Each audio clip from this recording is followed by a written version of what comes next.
നമസ്കാരം.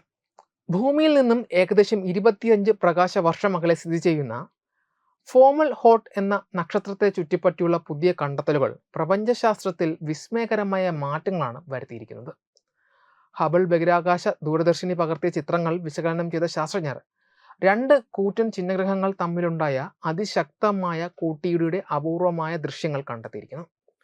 ഒരു യുവ നക്ഷത്രത്തിന് ചുറ്റും ഗ്രഹങ്ങൾ രൂപപ്പെടുന്ന ആവേശം നിറഞ്ഞതും എന്നാൽ അക്രമാസക്തവുമായ പ്രക്രിയയുടെ നേരിട്ടുള്ള സാക്ഷ്യപത്രമാണിത്. നമ്മുടെ സ്വന്തം സൗരയൂഥത്തിന്റെ രൂപീകരണ വേളയിൽ കോടിക്കണക്കിന് വർഷങ്ങൾക്ക് മുൻപ് നടന്നതിന് സമാനമായ ഇത്തരം കൂട്ടിയിടികൾ പ്രപഞ്ചത്തിന്റെ പരിണാമത്തെ മനസ്സിലാക്കുവാൻ വളരെയധികം സഹായിക്കുന്നു.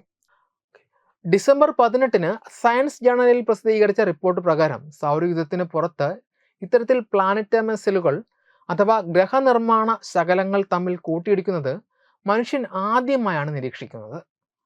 ഫോമൽ ഹോട്ട് നക്ഷത്രത്തിന് ചുറ്റുമുള്ള അവശിഷ്ടങ്ങളുടെയും പൊടിപടലങ്ങളുടെയും വലിയൊരു വലയം ജ്യോതിശാസ്ത്രജ്ഞർക്ക് നേരത്തെ തന്നെ പരിചിതമാണ്. ഗ്രഹരൂപീകരണം സജീവമായി നടക്കുന്ന ഈ മേഖലയിലാണ് ഈ പുതിയ ആഘാതം സംഭവിച്ചിരിക്കുന്നത്. ഏകദേശം 30 കിലോമീറ്റർ വ്യാസമുള്ള, അതായത് ചൊവ്വയുടെ ഉപഗ്രഹമായ ഫോബോസിനേക്കാൾ അല്പം കൂടി വലുപ്പമുള്ള രണ്ട് ഭീമൻ പാറക്കൂട്ടങ്ങൾ പരസ്പരം അതിവേഗത്തിൽ ഇടിക്കുകയായിരുന്നു. ഈ കൂട്ടിയിടിയെ തുടർന്ന് വൻതോതിൽ പൊടിപടലങ്ങൾ അന്തരീക്ഷത്തിലേക്ക് ഉയരുകയും ഹബിൾ ടെലസ്കോപ്പിന്റെ ചിത്രങ്ങളിൽ അത് വലിയൊരു തിളക്കമുള്ള പാടായി തെളിയുകയും ചെയ്തു. ഇത്രയധികം വലിപ്പമുള്ള ഈ പൊടിപടലത്തിന്റെ സാന്നിധ്യം ഗ്രഹരൂപീകരണ സിദ്ധാന്തങ്ങളെ ശരിവെക്കുന്ന ഒന്നാണ്. ആധുനിക ദൂരദർശിനികൾക്ക് പോലും നേരിട്ട് കാണുവാൻ കഴിയാത്തത്ര മങ്ങിയ വസ്തുക്കളാണ് ഇത്തരം ചിഹ്നഗ്രഹങ്ങൾ. എന്നാൽ അവയുടെ കൂട്ടിയിടി സൃഷ്ടിക്കുന്ന പുകയും പൊടിയും അദൃശ്യമായ ഈ വസ്തുക്കളുടെ സാന്നിധ്യവും വലിപ്പവും അളക്കുവാൻ ശാസ്ത്രജ്ഞരെ സഹായിക്കും. ഈ പുതിയ കണ്ടെത്തൽ വർഷങ്ങളായി ശാസ്ത്രലോകത്തെ കുഴപ്പിച്ചിരുന്ന ഫോമൽ ഹോട്ട് ബി എന്ന അപ്രത്യക്ഷമായ ഗ്രഹത്തിന്റെ നിഗൂഢതയ്ക്കും വ്യക്തമായ ഉത്തരം നൽകുന്നുണ്ട്. 2008 ഈ ഗ്രഹത്തെ കണ്ടെത്തിയപ്പോൾ മറ്റൊരു നക്ഷത്രത്തെ ചുറ്റുന്നതും ദൃശ്യപ്രകാശത്തിലൂടെ നേരിട്ട് പകർത്തിയതുമായ ആദ്യ ഗ്രഹമെന്ന നിലയിൽ വലിയ വാർത്താ പ്രാധാന്യം ലഭിച്ചിരുന്നു. എന്നാൽ പിന്നീട് നടത്തിയ പല നിരീക്ഷണങ്ങളിലും ഈ ഗ്രഹത്തെ കാണാൻ സാധിച്ചില്ല. ഇത് ശാസ്ത്രജ്ഞർക്കിടയിൽ സംശയങ്ങൾക്കും ചർച്ചകൾക്കും വഴിവെച്ചു.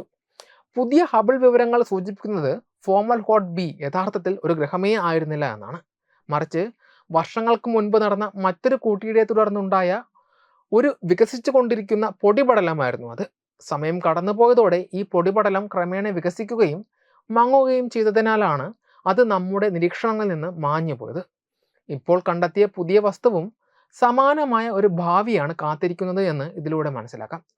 പ്രപഞ്ചത്തിലെ ഗ്രഹനിർമ്മാണ പ്രക്രിയ സാധാരണഗതിയിൽ വളരെ സാവധാനം നടക്കുന്ന ഒന്നായതിനാൽ ഒരു മനുഷ്യായുസിനുള്ളിൽ ഇത്തരം മാറ്റങ്ങൾ നിരീക്ഷിക്കുക എന്നത് അസാധ്യം തന്നെയാണ്. എന്നാൽ ഫോമൽ ഹോട്ട് വ്യൂഹത്തിൽ വെറും 20 വർഷത്തിനുള്ളിൽ രണ്ട് വലിയ കൂട്ടിയിടികൾ ശ്രദ്ധയിൽപ്പെട്ടത് ഈ പ്രക്രിയയുടെ തീവ്രത വ്യക്തമാക്കുന്നു. സൗരയൂഥങ്ങൾ ജനിക്കുമ്പോൾ ഇത്തരം കൂട്ടിയിടികൾ വളരെ സാധാരണമാണെന്ന് ഇത് തെളിയിക്കുന്നു. നിലവിൽ ഹബിൾ ദൂരദർശിനി പഴയതാവുന്നതും അതിൻ്റെ ദിശാനിയന്ത്രണ സംവിധാനങ്ങളെ തകരാറുകളും ഈ നക്ഷത്രത്തെ നിരീക്ഷിക്കുന്നതിന് പലപ്പോഴും വെല്ലുവിളിയാകുന്നുണ്ട്. എങ്കിലും ജെയിംസ് വെബ് സ്പേസ് ടെലിസ്കോപ്പിന്റെ അത്യാധുനിക സാങ്കേതികവിദ്യ ഉപയോഗിച്ച് ഈ പൊടിപടലത്തിന്റെ മാറ്റങ്ങൾ തുടർന്നും പഠിക്കുവാൻ കഴിയുമെന്നാണ് ശാസ്ത്രജ്ഞർ പ്രതീക്ഷിക്കുന്നത്.